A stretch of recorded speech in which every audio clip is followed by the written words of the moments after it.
Hello students, so today we are going to start with our new chapter integers, and this is Namita Basnotra. So the first thing we should know is what is an integer. An integer is a whole number that can be positive, negative or 0. So now examples of integers are -5, 1, 5 and so on. And I have also written some examples of the numbers which are not integers, like if you write a number which is a decimal number, like I have written here -1.43, so it is not an integer because it is decimal here. And if you write a number in fractions, like I have written here 223/4, so this is also not an integer. So let's learn more about integers. Now clearly we can say integers is whole numbers. And what were the whole numbers that you've learned? Just we finished the topic recently.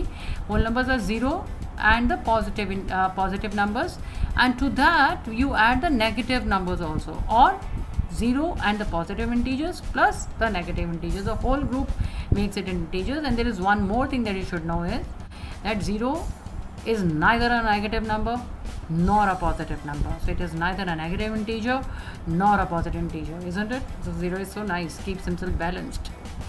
So now the good thing about integers is we'll be able to express two opposite situations now in class 6 after learning integers.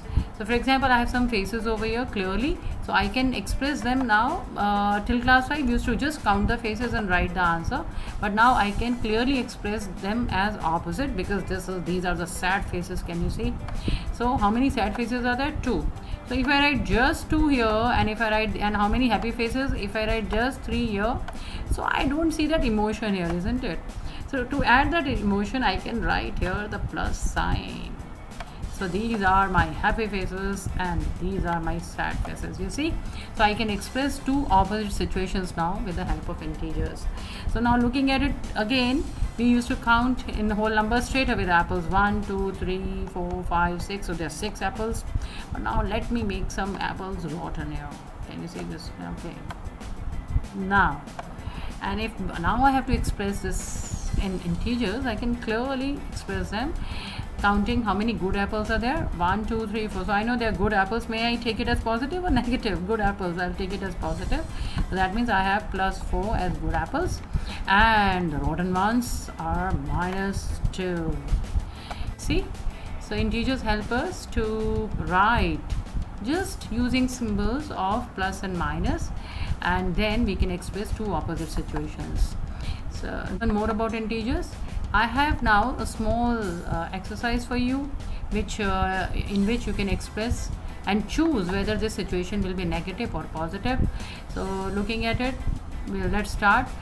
Profit and loss. So out of this, which one will be the positive situation or a negative situation? Clearly profit will take it as plus. It is good to have profit.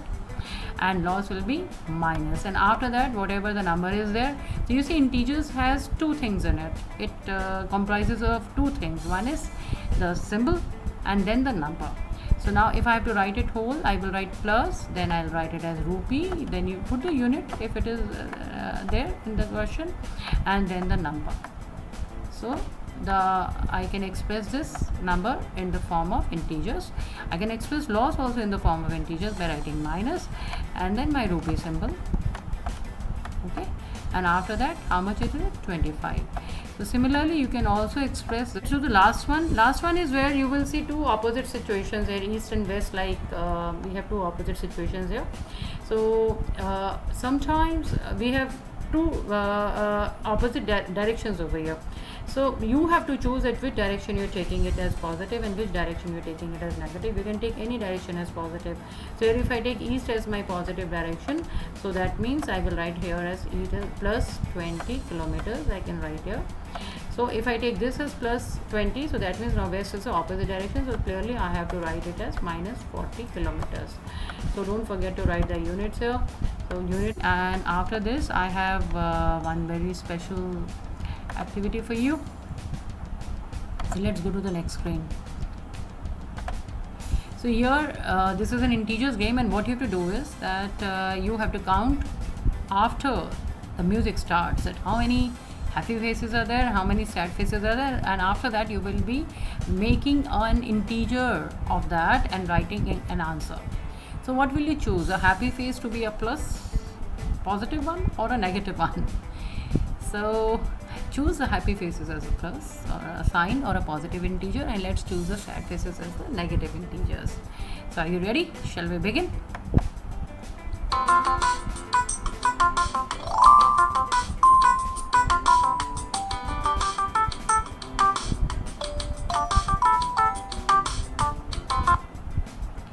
So I hope your answer is ready by now. Let's see what the answer is.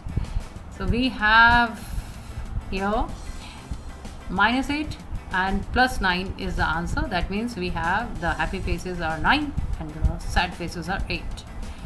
So is your answer same? Okay, so now when we have learned the integers, let's see how we express the integers on a number line. So when you have a number line, clearly if you see on the right we have the positive integers, on the left we have the negative integers, and in between you have a 0. And then we have to express or show the positive integer, that is +3, on a number line. So let me take my pen. I can change the color also if you want. Let me take a different color, and I have to start. We always start from 0, so 0 is our home, right? To start and show it on a number line, we start from 0, and now we have to move to the positive side, that is 3. So I will start from 0 and then move towards the right side and then make an arrow over here. This is how you show an integer on a number line. And you can also circle your answer, like okay, 3 is over here. But then if you have to express -4 on a number line, so that means you have to start from 0, but then the negative integers are always placed on the left of the number line. So I will start from 0 and then I will move towards 4 steps, 1 2 3 4, and reach at 4, and then reach at -4. This is a -4, and to show your answer you can circle it. Now there is one more thing that you should know about integers, is that how do we compare an integer. For example, I have two integers, that is 3 and -1. How would we know that which one is bigger or which one is smaller? So clearly the numbers which are on the right are greater on the number line. I want to show you, I can draw this number line like this. So like here 0, and then this is getting more from here, and this 1 2 is bigger than 1, and 3 is even more greater than 1, and we start from, can you see 4, it's getting bigger. And when I look at the negative side, if this is a 0, then -1 is like only this less of 0. But when you have -2, that means it is going further down, and then it is even the number gets even smaller and smaller as you go away from 0. See, so that means we are 4 short of 0, and then you will get 1 2 3 4. So another thing that you should always remember is that when you move towards the right, the number always gets bigger. So let me take another example now, where you have a number, let's say -2 and -4, and I want to know which one is greater on a number line. So clearly what you will do, that in your mind you will draw the number line, and when you draw the number line you will circle -2, okay, and after that you circle -4. Just in your imagination you can always do that, or even on the paper you can do that. Now the number which is always on the right of the number line, wherever, whether it is this side or this side, is always greater. So out of these two, which number is on the right? -2. So that means -2 is greater than -4. So students, with this is Namita Basnotra. Thank you.